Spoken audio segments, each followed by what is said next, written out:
নমস্কাৰ, আসসালামু আলাইকুম। আশা কৰোঁ আপোনালোক ভালে আছে। মোৰ চেনেলটোলৈ স্বাগতম জনাইছোঁ। আজি এটা নতুন ভিডিঅ' লৈ আপোনালোকৰ ওচৰলৈ আহিছোঁ।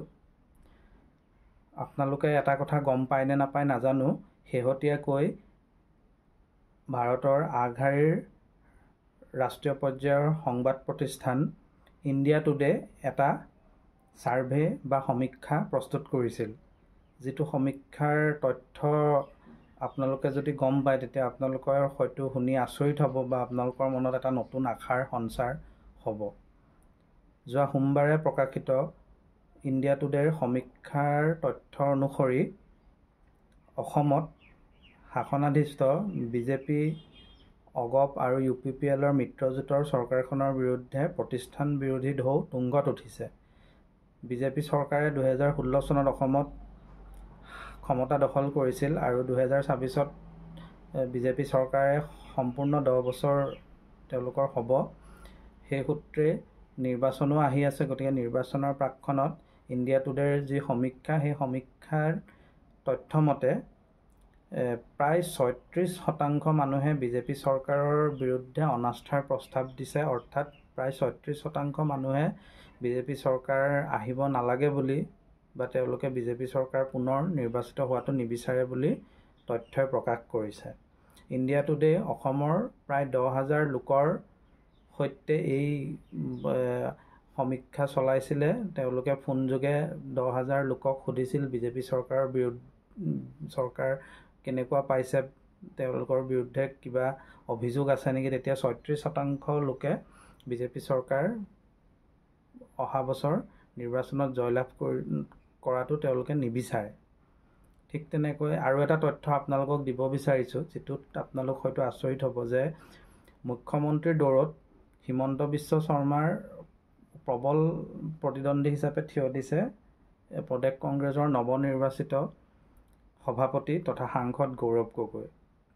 সমীক্ষাটোৰ অনুসৰি 45% লোকে অহা বছৰ পুনৰবাৰ মুখ্যমন্ত্ৰী হিচাপে হিমন্ত বিশ্ব শৰ্মাক বিচাৰে আৰু 44% লোকে গৌৰৱ গগৈকহে মুখ্যমন্ত্ৰী হিচাপে চাব বিচাৰে। আপোনালোকে মন কৰক, মাত্ৰ 1%ৰ পাৰ্থক্য আছে। ঠিক তেনেকৈ আপোনালোকে এটা তথ্য জানি আচৰিত হ'ব যে বিজেপি চৰকাৰখনে আপোনাৰ বিভিন্ন ধৰণে তেওঁলোকে আঁচনি প্ৰস্তুত কৰিছে, ৰাইজক আঁচনি দিছে, হিতাধিকাৰীৰে সৃষ্টিৰে তেওঁলোকে অভিলেখ গঢ়িছে। কিন্তু বিশেষকৈ মহিলাসকলৰ মাজত বিজেপি চৰকাৰৰ জনপ্ৰিয়তা হ্ৰাস হৈছে। মহিলাসকলৰ বাবে বিজেপি চৰকাৰে নিযুত মইনা আঁচনি, লাখপতি বাইদেউকে ধৰি বিভিন্ন ধৰণৰ আঁচনি তেওঁলোকে প্ৰৱৰ্তন কৰিছে। কিন্তু আপোনালোকে জানি আচৰিত হ'ব যে আপোনাৰ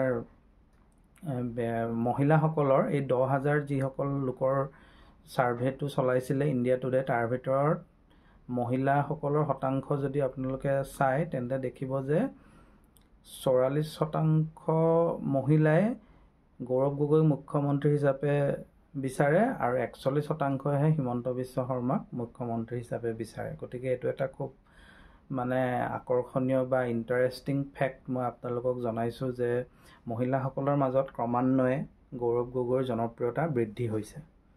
গতিকে এই বিষয়বিলাক খুব জৰুৰী। আৰু 18 পৰা 24 বছৰ বয়সৰ যিসকল লোক আছে, যুৱ প্ৰজন্ম, তেওঁলোকেও বিজেপি চৰকাৰৰ বিৰুদ্ধে কথা কৈছে বা তেওঁলোকে বিজেপি চৰকাৰৰ প্ৰতি ইতিবাচক দৃষ্টিভংগী পোষণ কৰা নাই বুলি সমীক্ষাটোত প্ৰকাশ হৈছে। গতিকে এইটো এটা সমীক্ষাহে, ইণ্ডিয়া টুডেৰ ছাৰ্ভে। গতিকে ইণ্ডিয়া টুডেৰ ছাৰ্ভেটো যে একেবাৰে সম্পূৰ্ণ সত্য হ'ব বুলি মই নকওঁ, কিন্তু ইয়াত ওলোৱা যিখিনি তথ্য, সেই তথ্যখিনিয়ে মই ভাবোঁ কংগ্ৰেছক এক আশাৰ বাট মুকলি কৰি দিব বা যিসকল বিৰোধী দলত আছে, বিৰোধী দলবিলাকে এই ক্ষেত্ৰত চিন্তাৰ চৰ্চা কৰিব পাৰে। তেওঁলোকে একত্ৰিত হৈ যদি নিৰ্বাচনত অৱতীৰ্ণ হয় অহা বছৰ, তেন্তে নিশ্চয় এটা ভাল ফলাফল আমি আশা কৰিব পাৰোঁ। গতিকে ৰাইজসকল, ভিডিঅ'টোত ইয়াকে ক'লোঁ যে গৌৰৱ গগৈৰ জনপ্ৰিয়তা বৃদ্ধি হৈছে। ইমানখিনি অপপ্ৰচাৰ চলোৱা হৈছে তেওঁৰ বিৰুদ্ধে, মুখ্যমন্ত্ৰীয়ে দিনে ৰাতিয়ে বা আন যিসকল বিজেপিৰ নেতা আছে, মন্ত্ৰী বিধায়কে অহৰহ গৌৰৱ গগৈৰ বিপক্ষে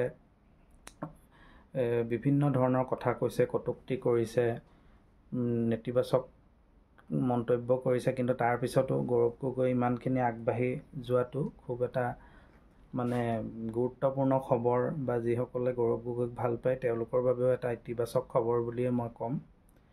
গতিকে ৰাইজ আজিলৈ ইমানেই। যদি ভিডিঅ'টো ভাল লাগিছে তেন্তে চেনেলটো ছাবস্ক্ৰাইব কৰি দিব, লাইক কৰিব, শ্বেয়াৰ কৰিব। আৰু আপোনালোকে কি ভাবে ইণ্ডিয়া টুডে এইটো যিটো সমীক্ষা, এই সমীক্ষাটো সম্পৰ্কত আপোনালোকৰ মতামত কমেণ্ট বক্সত জনাবলৈ নাপাহৰিব। আজিলৈ বিদায় লৈছোঁ, ধন্যবাদ।